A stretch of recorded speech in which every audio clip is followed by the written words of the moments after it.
Good morning, students. Our chapter is third, business environment, and our topic is dimension of business environment. अभी तक हमने business environment का meaning और उसके features को देख लिया था. Now our next topic is dimension. कि what is business environment dimension? Dimension का मतलब यह है कि आप जो business environment को जो है किस फॉर्म में देखते हो. एक तरह से आप जो dimension को उसके टाइप्स बोल सकते हो कि जो business dimension मतलब बिजनेस एनवायरनमेंट में इतने तरह के एलिमेंट्स हैं, उनको हम कंसिडर करेंगे. They all are factors of business environment, यानी एनवायरनमेंट का फैक्टर है बहुत सारे. जो हमारा बिजनेस एनवायरनमेंट है वो किन किन चीज़ों से मिल करके बना है. तो सबसे फर्स्ट जो हम इसके अंदर देखेंगे वो देखेंगे कि economic environment, then technological environment, then social environment, then political environment and then legal environment. तो ये सारे जो एनवायरनमेंट जो हैं ये आपस में क्या है, कनेक्टेड है. और इन्हीं सबको जब हम एनालिसिस करते हैं या स्कैनिंग करते हैं तो वो हमारा सब क्या बन जाता है, बिजनेस एनवायरनमेंट बन जाता है. यानी हम जितने भी फैक्टर्स हैं उनको स्कैनिंग करते हैं और हम उसमें अपने बिजनेस में उसको यूज़ करते हैं. कोई भी प्रोडक्ट अगर मार्केट में बनकर आता है तो वो कैसे आता है कि सबसे पहले प्रोडक्ट बना यानी बिजनेस में आया, देन उसमें हम जब रिसोर्सेज यूज़ करते हैं तो इकोनॉमिकल पावर उसमें आ जाती है. जब इकोनॉमिकल पावर उसमें आ जाएगी तो मतलब है कि वो जैसे रॉ मटेरियल वगैरह परचेज करने के लिए पैसा तो चाहिए, फाइनेंस. देन कौन सी टेक्नोलॉजी आपने उसके लिए यूज़ करी है, फिर आप सोशल एनवायरनमेंट से भी वो गुजरता है, then political environment and then legal environment. ज़रूरी नहीं है ये सीक्वेंस से हो, आप किसी भी तरह से किसी भी एनवायरनमेंट को एनालिसिस कर सकते हैं और उस एनालिसिस करने के बाद आप उसको जो है अपने बिजनेस में यूज़ कर सकते हैं या बिजनेस में वो जो फॉर्म है वो यूज़ होता है. अब जो है इन डायमेंशंस को ब्रीफली डिस्कस करते हैं कि इसमें कौन सा और कौन कौन से फैक्टर्स आते हैं. जो ये पूरे 5 डायमेंशन जो कंसिडर करते हैं इनको बोलते हैं जनरल एनवायरनमेंट. कि ये जो जनरल एनवायरनमेंट है आप अपने आसपास जो है हमेशा ही देखते हो. फर्स्ट तो देखते हैं हम इकोनॉमिक एनवायरनमेंट. ये इकोनॉमिक एनवायरनमेंट क्या कहता है कि ये बिजनेस को किस तरह से इफेक्टेड करता है. पहले हम इसके पॉइंट्स देखेंगे कि कौन कौन से इसमें फैक्टर हैं जो हमारे एनवायरनमेंट को क्या करते हैं, इफेक्टेड करते हैं. ये फैक्टर्स हैं इसके. फर्स्ट ये रखा है इंटरेस्ट रेट. कि जो एक इंटरेस्ट रेट होती है वो किस तरह से मार्केट को जो है वो इन्फ्लुएंस करती है, इसका मतलब प्रभावित करती है. जैसे आपने देखा होगा हमने 2 तरह के एनवायरनमेंट पढ़े थे, एक इंटरनल एनवायरनमेंट देन एक एक्सटर्नल एनवायरनमेंट. ये कहता है कि इंटरनल एनवायरनमेंट पे तो हमारा कंट्रोल है पर एक्सटर्नल जो एनवायरनमेंट है उस पर हमारा कोई कंट्रोल नहीं है. कैसे कंट्रोल नहीं है कि सपोज मार्केट के अंदर अगर आप जो कोई फाइनेंस किसी से उधार लेते हो, ठीक है, तो अगर उसकी इंटरेस्ट रेट बढ़ रही है या घट रही है तो उस पर आपका कोई कंट्रोल नहीं है क्योंकि वो हमारी जो बैंक रेट है उसके अकॉर्डिंग बढ़ रही है, आरबीआई के नॉर्म्स के अकॉर्डिंग बढ़ी, तो उसमें आप कुछ नहीं कर सकते. उसके अंदर जो बिजनेस मैन जिस इंटरेस्ट रेट पर ले रहा है उसे वो पे करनी ही पड़ेगी. तो जो इंटरेस्ट रेट है उस पर उसका कोई कंट्रोल नहीं है. तो इंटरेस्ट रेट जो है वो भी एक इकोनॉमिक एनवायरनमेंट को क्या करती है, इफेक्टेड करती है. Then influence. अब ये क्या है देखो, इन्फ्लेक्शन रेट. ये इन्फ्लेक्शन रेट क्या होती है, इसका मतलब ये हो गया कि जो हमारे मनी में डॉलर्स के अकॉर्डिंग जो उतार चढ़ाव आते रहते हैं, जो इन्फ्लुएंस आते रहते हैं, चेंजेस आते रहते हैं, उसके कारण जो हमारे जो इंडियन करेंसी है उसमें जो चेंजेस आते रहते हैं उनसे मतलब है. तो वो भी जब हमारी इंडियन करेंसी में चेंज आएगा तो हम कहीं बाहर इन्वेस्ट करेंगे या जो फॉरेनर्स कंपनी है वो इंडिया में इन्वेस्ट करेगी तो इंटरेस्ट रेट का बहुत और हमारे इस रेट का जो है हमारे बिजनेस पे बहुत ज़्यादा प्रभाव पड़ेगा. तो ये फैक्टर वो बता रही हूँ जो एक इकोनॉमिक एनवायरनमेंट को इफेक्ट करता है. Then stock market.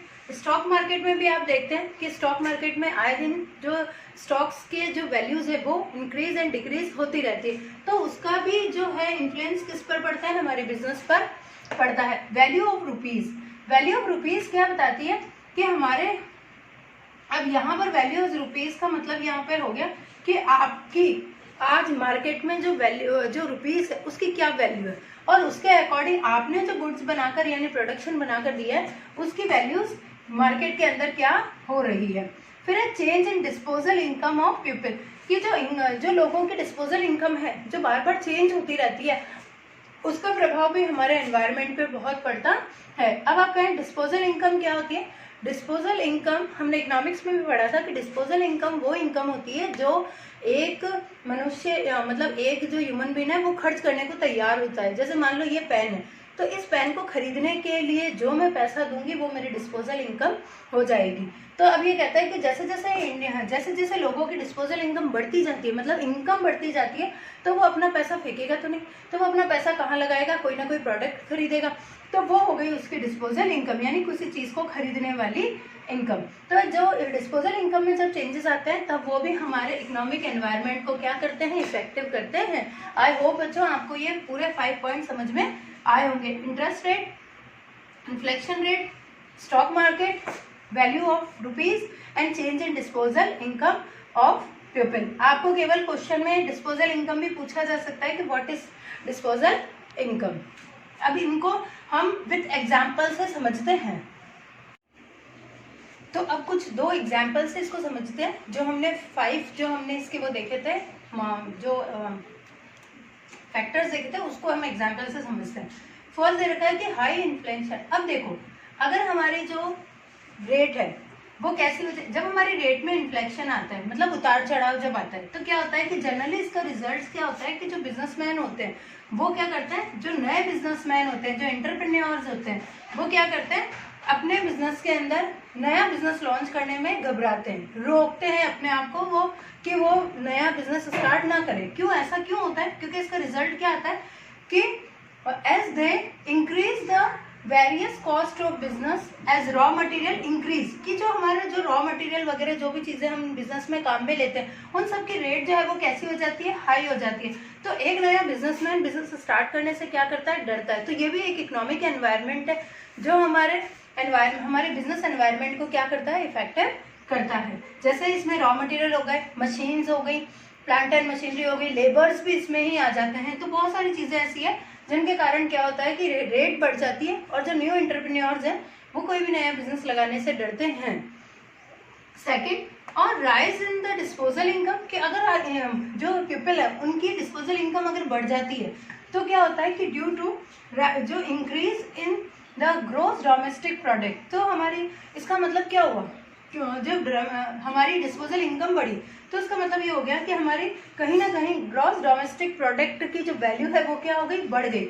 इससे हमारे देश के अंदर क्या होता है कि हर प्रोडक्ट की डिमांड भी बढ़ने लग जाती है और जो प्रोडक्शन है वो भी बढ़ने लग जाता है। क्योंकि हम क्या करते हैं, देखो सीधा सीधा इनकम से आप समझे पहले कि अगर हमारी इनकम बढ़ती है, सिंपल से अगर हमारी ग्रॉस डोमेस्टिक यानी हमारी जीडीपी रेट बढ़ती है, तो यानी जब प्रोडक्शन ज़्यादा होगा तो बिकेगा ज़्यादा तो इनकम ज़्यादा होगी, और जब इनकम ज़्यादा होती है तो हम उसको सेव करके तो कम रखते हैं और खर्च करने में बिलीव करते हैं कि नहीं आज ये चीज़ ले आए वो चीज़ ले आए।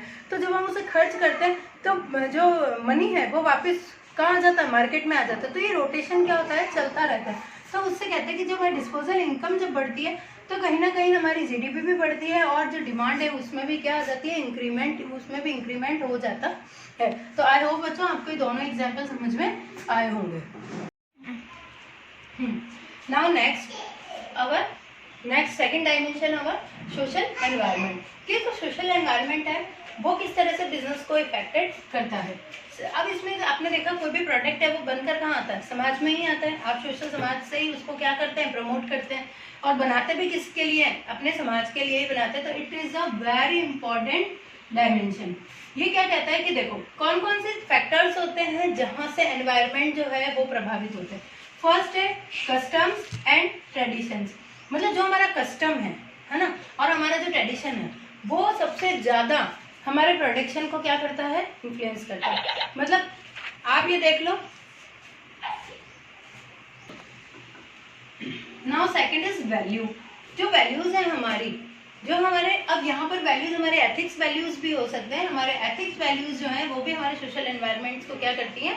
प्रभावित करती है। क्योंकि आपने देखा होगा कोई भी प्रोडक्ट जब बनता है तो उसकी वैल्यूज वो हमारे समाज को ध्यान में रखकर ही जो बिजनेसमैन जो है वो मार्केट के अंदर लॉन्च करता है। क्योंकि बिना उसके अगर वैल्यूज नहीं होगी तो हम जो है प्रोडक्शन का यूज ज़्यादा नहीं करेंगे और हम उसको क्या करते रहेंगे, बार बार बायकॉट करते रहेंगे, तो कुछ समय बाद वो प्रोडक्ट जो है वो क्या चला जाएगा, हमारे मार्केट से आउट हो जाएगा। नाउ नेक्स्ट दे रखा है सोशल ट्रेंड्स, कि जो सोशल ट्रेंड चल रहा होता है उसी के अकॉर्डिंग जो है मार्केट के अंदर जो है प्रोडक्शन होता है या जो प्रोडक्ट है वो आता है।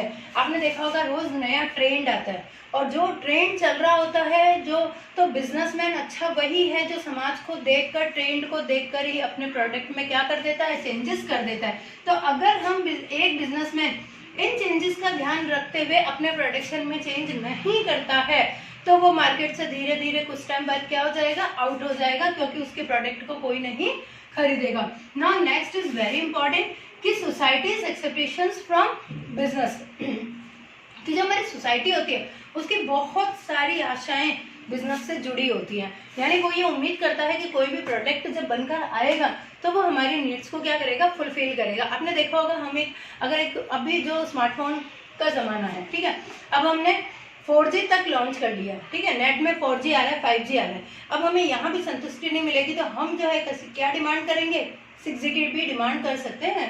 तो ये डिमांड की बात होगी।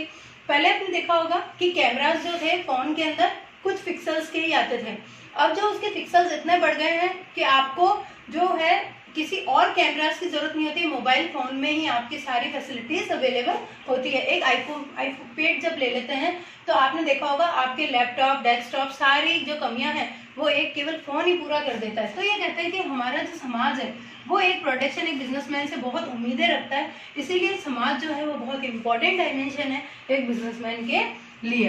इसलिए इसका पूरा एनालिसिस करके ही वो अपने प्रोडक्ट को रेडी करता है। अब इसके कंपोनेंट कौन कौन से हैं वो देखते हैं कि ये क्या करता है।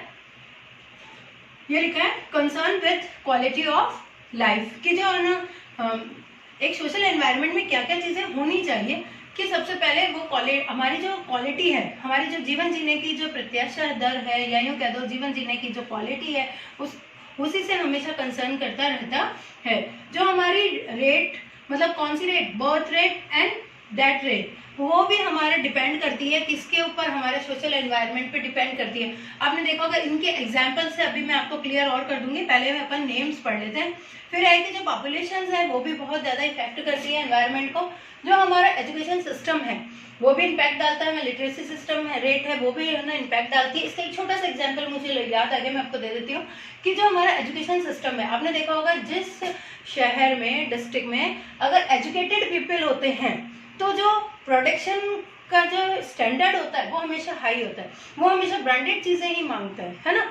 और जहाँ पर लिटरेसी रेट कम होती है, या यूँ कह दो कि आप ये कह सकते हो कि जहाँ पर एजुकेशन सिस्टम कम होता है, जो एजुकेटेड लोग नहीं होते हैं, वहाँ पर आप लो क्वालिटी के भी प्रोडक्ट, लो यानी लो लेवल भी अगर आप प्रोडक्शन या प्रोडक्ट देते हो तो उन्हें इतना उस चीज़ के बारे में, उसके प्रॉफिट एंड लॉस के बारे में इतना जानकारी नहीं रहती है। तो जहाँ जितने एजुकेटेड लोग होते हैं वहाँ उतनी ही ब्रांडेड चीज़ों की डिमांड होती है। तो ये भी डायरेक्ट और इनडायरेक्ट क्या करते हैं, एक एनवायरनमेंट को इफेक्टिव करते हैं। जो हमारी कंज्यूमिंग हैबिट्स होती है, कहीं आपने देखा होगा प्रोडक्शन कंज्यूम कैपेसिटी जो है वो पीपल में ज़्यादा होती है। कोई खास प्रोडक्ट जो होते हैं उनकी कैपेसिटी ज़्यादा होती है और कुछ प्रोडक्ट्स ऐसे होते हैं जिनकी कैपेसिटी कम होती है। तो वो भी एक उनका हाई होना और उनका लो होना भी हमारे एनवायरनमेंट पे इफेक्ट डालता है ना। अब इसके एग्जाम्पल देख लेते हैं हम। फर्स्ट एग्जाम्पल देखो सोशल ट्रेंड का क्या एग्जाम्पल है। ये कहता है कि सोशल ट्रेंड जो है वो किस तरह से इफेक्ट करता है वो देखते हैं कि presence various opportunities and threats to business entrepreneurs, या फिर यूँ बोलते हैं enterprise. For example the health and fitness. अब ये क्या कहता है, देखो कि जो सोशल ट्रेंड चल रहा है ना, लोग अपनी हेल्थ को लेकर बहुत ज़्यादा कॉन्शियस हो गए हैं। तो जब लोग अपने हेल्थ को लेकर कॉन्शियस हो गए हैं तो वो अपनी फिटनेस का भी ध्यान रखेंगे, और जब वो फिटनेस का ध्यान रखेंगे तो वो बिजनेसमैन से क्या उम्मीद करेंगे कि वो उन्हें क्या दें, ऑर्गेनिक फूड दें, या यूँ कह दो कि है ना मल्टीग्रेन फूड दें, यानी मार्केट में ऐसी चीज़ें दें, हेल्दी विटामिन्स की वो फूड दें। तो यानी ऐसी चीज़ों को वो मार्केट में लॉन्च करें जो उनकी हेल्थ के लिए बहुत ही फायदेमंद हो।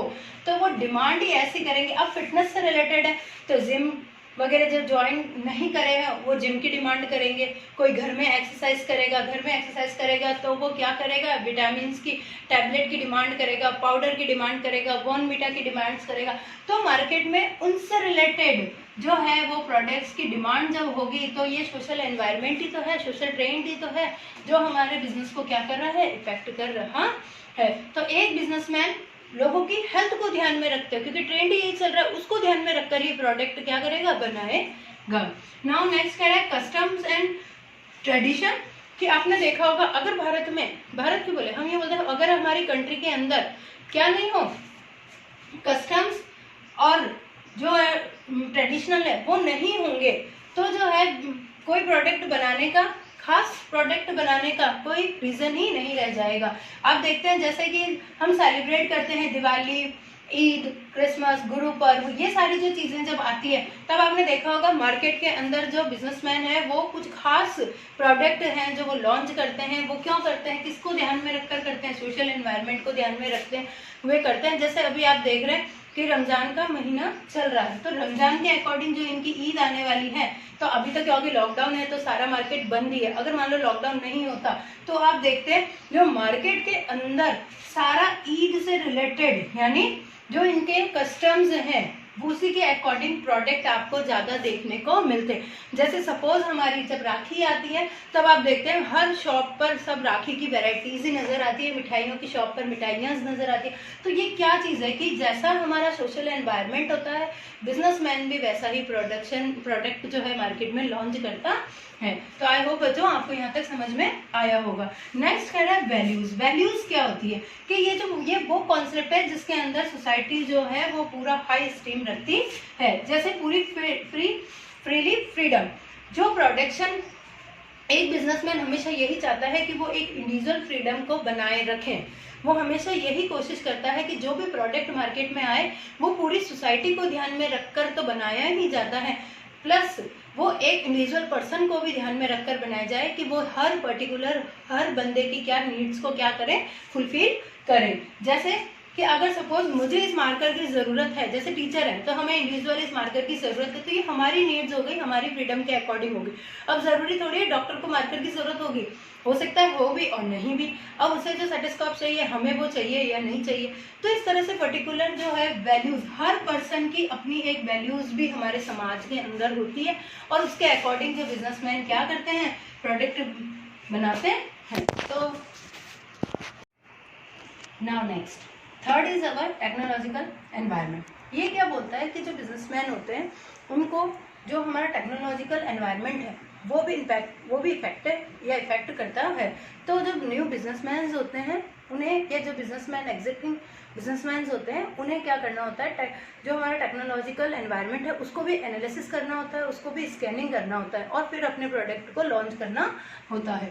ये कहते हैं कि जो साइंटिफिक इम्प्रूवमेंट्स होते हैं उन्हें भी अपने प्रोडक्ट में उन्हें यूज़ करना चाहिए, एंड जो जितना भी इनोवेशन होता है which provide new way of producing goods and services. ये जो साइंटिफिक वे होता है यानी साइंटिफिक इम्प्रूवमेंट, इनोवेशंस, ये हर प्रोडक्ट को एक नया तरीका देते हैं, इनोवेट करते हैं उन्हें मार्केट में लॉन्च करने के लिए। तो इसका भी हर बिजनेसमैन को क्या करना पड़ता है, स्कैनिंग करनी होती है, उसको एनालिसिस करना होता है और फिर अपने प्रोडक्ट को लॉन्च करना होता है। जैसा आप देखते हैं कि जो आज मोबाइल फ़ोन्स है, तो जितने भी मोबाइल फ़ोन है उसमें रोज़ नए, जब भी कोई नया प्रोडक्ट मार्केट में आएगा तो वो हमेशा नए फीचर्स के साथ आता है। तो ऐसा क्यों होता है, क्योंकि वो अपने प्रोडक्ट में हमेशा क्या करते रहते हैं, इम्प्रूवमेंट करते रहते हैं और उसे इनोवेटिव बनाते रहते हैं ताकि जो कस्टमर है वो उसको लेने के लिए हमेशा तैयार रहे। वरना आप सोचो अगर एक ही तरह के मोबाइल फ़ोन आते रहेंगे तो हम बार बार नए फ़ोन क्यों लेंगे, हम हमेशा उस पुराने फ़ोन से ही काम चला लेंगे।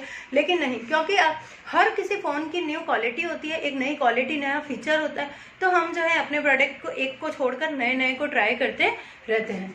तो ये कहता है कि new method and techniques of operating of business, हमेशा नए मेथड यूज़ करते रहना चाहिए और नई टेक्निक यूज़ करते रहना चाहिए अपने प्रोडक्ट के लिए, ताकि जो बिजनेसमैन है अपने प्रोडक्ट को बिजनेस में क्या करें, ऑपरेटिंग चलाता रहे, बनाता रहे और हमेशा उसका प्रोडक्ट जो है वो ग्रो अप करता रहे। अगर आप एक ही पुराने धड़ल्ले का सामान बार बार कस्टमर को बेचते रहोगे तो वो क्या खरीदेगा, क्या नहीं खरीदेगा। उसे हर वक्त अपने प्रोडक्ट में क्या करना पड़ेगा, एक इनोवेशन लाना पड़ेगा ना। अब एग्जाम्पल देखते हैं, इसके 3 एग्जाम्पल देखे हैं कि airline companies have internet and www यानी world wide web pages where customer can look for flights, time, fares and book their ticket online। तो अब देखते हैं कि जो हमारा एडवांस टेक्नोलॉजी है उसके अकॉर्डिंग जो है हम घर बैठे ही ऑनलाइन शॉपिंग कर सकते हैं, ऑनलाइन बिजनेस कर सकते हैं, ऑनलाइन कहीं की बुकिंग करवा सकते हैं, ऑनलाइन रिजर्वेशन करवा सकते हैं। तो ये बोलता है कि जो एयरलाइंस कंपनी है वो इस एडवांस टेक्नोलॉजी को क्या कर रही है, अपना रही है, जिससे वो कस्टमर्स को क्या सुविधा दे रही है कि आप ऑनलाइन घर बैठे ही क्या कर सको, कहीं भी आप जहाँ भी हो वहीं से आप क्या कर सकते हो, टाइमिंग चेक कर सकते हो, टिकट बुक करवा सकते हो और फेयर मतलब उसका किराया देख सकते हो कि कितना उसका फेयर है। तो ये सारी चीज़ें आप कर सकते हो। तो ये सारा किसका है, जो टेक्नोलॉजिकल एनवायरनमेंट है उसी के कारण हुआ है। जो रिटेलर्स हैं वो डायरेक्ट किससे लिंक कर सकते हैं, अपने सप्लायर से लिंक कर सकते हैं। ये भी एडवांस टेक्नोलॉजी के कारण ही हुआ है, क्योंकि आप ऑनलाइन जो है किसी से कहीं भी संपर्क में आ सकते हैं। देन रिसेंट जो technological have modified the way in which companies जो एडवर्टाइजिंग देयर प्रोडक्ट्स, ये कहते हैं जो एडवांस टेक्नोलॉजी है वो अपने प्रोडक्ट को जब लॉन्च करती है तो उसे मॉडिफाई करके लॉन्च करती है, तो वो एडवर्टाइज के जरिए क्या कर सकती है, अपने प्रोडक्ट को और ज़्यादा कस्टमर तक पहुंचा सकती है, वो एडवर्टाइज करके ही। तो एडवर्टाइजमेंट नया नया एडवर्टाइजमेंट करना क्या है, हमारी जो एडवांस टेक्नोलॉजी का ही एक तरीका है। तो आई होप बच्चों आपको ये तीनों पॉइंट्स जो हैं वो बहुत ही क्लियर हुए होंगे। अब इसके केवल 2 टॉपिक रह गए हैं, वो नेक्स्ट वीडियो में करेंगे। Thank you.